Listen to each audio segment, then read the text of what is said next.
Freelancing এর কোন কাজের চাহিদা সবচাইতে বেশি এবং কোন কাজের চাহিদা সবচাইতে কম? আমাদের মধ্যে অনেকেরই এই কোশ্চেনটা আছে যে ভাই ফ্রিল্যান্সিং এর কোন কাজের চাহিদা সবচাইতে বেশি, যেইটা নিয়ে আমি কাজ করলে বেশি টাকা আর্নিং করতে পারবো। আমি কাজ শিখতে চাচ্ছি, আসলে আমি যে কাজ শিখবো ভেবেছিলাম বা ভাবতেছি ফ্রিল্যান্সিং শিখবো, আমার আসলে কোন কাজের চাহিদা সবচাইতে বেশি, আমি ওই কাজটাই ভাই শিখতে চাই। এবার আমি আসলে আপনাদেরকে বলি যে কোন কাজের চাহিদা সবচাইতে বেশি। একটু খেয়াল করেন, আজকের কথাটা খুবই খুবই ইম্পর্টেন্ট, একটু ভালো করে খেয়াল করেন ভাই। ফ্রিল্যান্সিং করে কিন্তু অনেকে, আপনারা জানেন অলরেডি যে লাখ লাখ টাকা আর্নিং করতেছে বা টাকা আর্নিং করতেছে, ডলার আর্নিং করতেছে, এরকম কথা আপনারা অনেকেই শুনেছেন। এখন কেউ কিন্তু গ্রাফিক্স ডিজাইন করেও লাখ টাকা আয় করতেছে, আবার কেউ কিন্তু ওয়েব ডিজাইন করেও লাখ টাকা আয় করতেছে, কেউ আর্টিকেল রাইটিং, ডাটা এন্ট্রি করেও লাখ টাকা আয় করতেছে। আর্টিকেল রাইটিং বা ডাটা এন্ট্রি তো ছোট লেভেলের কাজ, এইগুলা দিয়ে কিভাবে এত টাকা সম্ভব? বা ওয়েব ডিজাইন করে তো বড় লেভেলের কাজ, তাহলে কেন সে 1 লাখ টাকা আর্নিং করতেছে? এখন এইটা আসলে ডিপেন্ড করে আপনার উপর, আপনি আসলে কাজ কোনটা শিখতেছেন, কিভাবে শিখতেছেন, কতটুকু এফোর্ট দিচ্ছেন। এবার আমি বলবো যে নর্মালি অ্যাজ ইউজুয়াল যেইগুলা হচ্ছে কাজের, যেই কাজগুলো সবচেয়ে চাহিদা বেশি, ওইগুলো আমি একটু বলি। যেমন বর্তমানে ভালো চাহিদা হচ্ছে ডিজিটাল মার্কেটিং এর। ডিজিটাল যেহেতু সবকিছু ডিজিটাল হয়ে যাচ্ছে, মার্কেটিং এর চাহিদাটা দিন দিন বাড়তেছে, এবং ওয়েব ডিজাইন, গ্রাফিক ডিজাইন, এগুলো সবগুলোর চাহিদা আমি বলবো যে সবসময় সমান থাকবে। আবার আবার দেখবেন যে অনেকে কিন্তু ডিজাইন করে গ্রাফিক ডিজাইন শিখেছে বা ডিজিটাল মার্কেটিং শিখেছে, ওয়েব ডিজাইন শিখেছে, কিন্তু আসলে কাজ পাচ্ছে না, কাজ করতে পারতেছে না। কেন পারতেছে না? এটা কি তার দোষ? একটা ক্লাসে কিন্তু স্টুডেন্ট 100 থাকলেও ওইখানে 5 জন থেকে 10 জন ভালো স্টুডেন্ট হয়। তারা কেন ভালো হয়? একটু একটু খেয়াল করে দেখেন তো, তারা কেন ভালো হয়? তারা আসলে ওই এফোর্টটা দেয় পড়াশোনার পেছনে বা হচ্ছে লেখাপড়ার পেছনে, ওই এফোর্টটা দেয়। আপনারও ঠিক সেম ভালো করতে হইলে কাজের পেছনে ওরকম একটা এফোর্ট দেওয়া লাগবে, তাহলে আপনি ভালো একটা রেজাল্ট করতে পারবেন এই সেক্টরে। আমি গ্রাফিক ডিজাইন দিয়ে কাজ করা স্টার্ট করেছিলাম, এরপরে ডিজিটাল মার্কেটিংয়ের কাজ করলাম, এরপর ওয়েব ডিজাইনের কাজ করতেছি, ওয়েব ডেভেলপমেন্টেরও কাজ করতেছি। এখন বলবেন ভাই আপনি এত কিছু একেবারে কিভাবে? আসলে এগুলো একদিনের শ্রম না ভাই, অনেক দিনের কষ্ট করে এগুলো আসছে। শুরুতে আমি কি করতাম, আমি হচ্ছে আপনার গ্রাফিক্স দিয়ে স্টার্ট করেছি, সুন্দর সুন্দর ডিজাইন করতাম, ওইগুলো দিয়ে টুকটাক আর্নিং করতাম।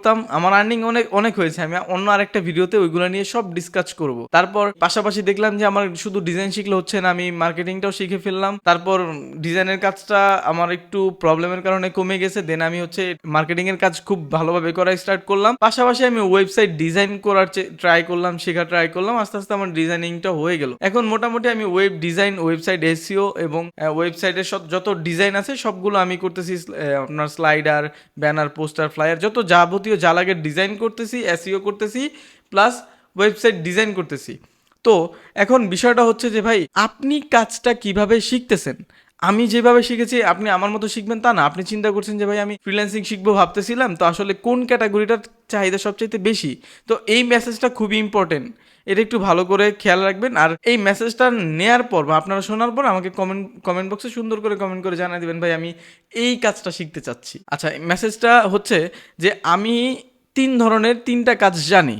তো এখন আমি আসলে 3 ধরনেরই কাজ করতেছি, আমার তো প্রবলেম আসে, আমি প্রবলেম ফিক্স করি কিভাবে? ইউটিউব দেখে, গুগল দেখে, যে কোনোভাবে আমি আমার প্রবলেম ফিক্স করে ফেলতেছি। এবার আপনারা যে কাজ করবেন আর কোন কাজের চাহিদা বেশি এটা নিয়ে খুবই চিন্তায় থাকেন। আসলে আপনি কোন কাজের চাহিদা বেশি এইটা চিন্তা করে আপনি যদি কাজ শিখতে যান, এটা পুরাটাই বোকামি হবে। আপনার কাজ শেখাই হবে না, এবং আপনি একটা পর্যায়ে গিয়ে ওই যে ক্লাসের ব্যাক বেঞ্চার যে থাকে ওর মতো আপনি রেজাল্ট করবেন, আপনার রেজাল্ট আসলে ভালো হবে না। তো ভালো রেজাল্ট করতে হইলে আপনি আসলে ডিসিশন নেন এইভাবে যে আপনার দেখেন কোনটা ভালো লাগতেছে। আপনি যেইখানে যান আগে দেখেন আপনার কোনটা ভালো লাগতেছে, আপনার যেটা ভালো লাগবে আপনি ওইটাই করেন, তাহলে আপনি ভালো কিছু করতে পারবেন। যেমন আমার একটা স্যার আমাকে বলতো যে চুরি করবা, তুমি চুরি করবা 1 নাম্বার চোর হবা। মানে যেইটা করবা 1 নাম্বার করবা, 1 নাম্বার হবা, এবং এফোর্টটা দিবা ওই রকম যাতে তুমি 1 নাম্বার হও। তাহলে আপনি যেহেতু ফ্রিল্যান্সিং শিখবেন ভাবতেছিলেন, তাহলে আপনার ক্যাটাগরি চুজ করা হয়ে গেছে এবং আপনি ডিসিশন নিতেছেন বা আপনার যেটা ভালো লাগতেছে আমি এইটা করব, ওইটা দিয়ে কিন্তু লাখ টাকা আর্নিং করা পসিবল। আপনার ওই ইথিক্যাল হ্যাকিংয়ে যাওয়া লাগবে না, অন্যান্য সেক্টরে যাওয়া লাগবে না। আপনি যেটা করবেন ওইটা ভালোভাবে করেন, এফোর্ট দিয়ে করেন, দেখবেন ওইখান থেকে আপনি খুব ভালো একটা রেজাল্ট গেইন করতে পারছেন, যেটা আরও 10 জন পারে না। কারণ আরও 10 জন কিন্তু আপনার মতো এফোর্টটা দিচ্ছে না। আপনি যদি ভালো এফোর্ট দেন আর কিচ্ছু লাগবে না ভাই, আপনি খুব দ্রুত, খুব কম সময়ের মধ্যে ভালো কিছু গেইন করতে পারবেন। এটা আমি ড্যাম শিওর দিয়ে বলতেছি, কারণ আমি এইভাবেই আমি আসছি ভাই।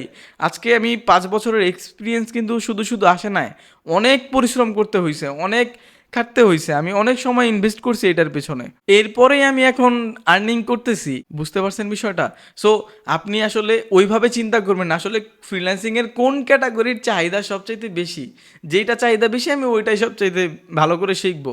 আমি কেন এইভাবে কথাটা বললাম যে আসলে কোনো কাজের চাহিদাই কখনো কম না, আমি এটা এইভাবে কেন বললাম, যাতে আপনারা বুঝতে পারেন। আপনারা যে অনেকের পাল্লায় পড়বেন, যে শুনবেন যে ওই কাজের চাহিদা বেশি, ওই কাজের চাহিদা বেশি, ওইটা শিখবো ওইটা শিখবো, আসলে আপনার তো ওইটা ভালো লাগতেছে না ভাই, আপনি ওইটা শিখে তো ভালো কিছু করতে পারবেন না। আপনার যেটা ভালো লাগে আপনি ওইটা করেন, দেখবেন 100% ভালো করতেছেন।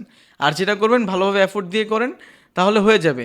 সো আপনারা একটু ডিসিশন নিয়ে জানা দেন যে ভাই আমি তো তাহলে আমার পছন্দ তো ডিজিটাল মার্কেটিং, আমি ডিজিটাল মার্কেটিং ভালো বুঝি, ভালো মনে হইতেছে আমি পারবো, তাহলে আমি এটাই শিখি, এটাই আমার জন্য ভালো হবে। এরকম ডিসিশন নিলে পারফেক্ট আপনার জন্য। আর এরকম ডিসিশন যদি নিয়ে থাকেন তাহলে আমাকে কমেন্ট বক্সে জানাই দিবেন। সেটা ডিজিটাল মার্কেটিং হোক, গ্রাফিক ডিজাইন হোক, ওয়েব ডিজাইন হোক, ওয়েব ডেভেলপমেন্ট হোক, যেটাই হোক কমেন্ট বক্সে জানাই দিবেন। তাহলে আমারও ভালো লাগবে যে যাই হোক আমার ভিডিও দেখে আপনারা একটা ডিসিশন নিয়েছেন। তো আজকের ভিডিওটা খুব বেশি লং করবো না, এই পর্যন্তই থাকবে। আর চ্যানেলটাকে অবশ্যই অবশ্যই সাবস্ক্রাইব করে দিবেন। এবং নেক্সট ডে আপনাদের জন্য খুব খুব ভালো ভালো টিউটোরিয়াল নিয়ে আসতেছি, যেগুলো আপনাদের মার্কেটিংয়ের জন্য, গ্রাফিক্সের জন্য খুবই কাজে আসবে। এবং ওয়েব ডিজাইনিংয়ের ক্ষেত্রেও অনেক ভিডিও আসতেছে যেগুলো খুবই কাজে আসবে। সো চ্যানেলটা সাবস্ক্রাইব করে রাখলে আমিও খুশি হব, আপনাদেরও উপকার হবে। সো আজকের ভিডিও আর খুব বেশি লং করবো না। টাটা, বাই বাই, আসসালামু আলাইকুম।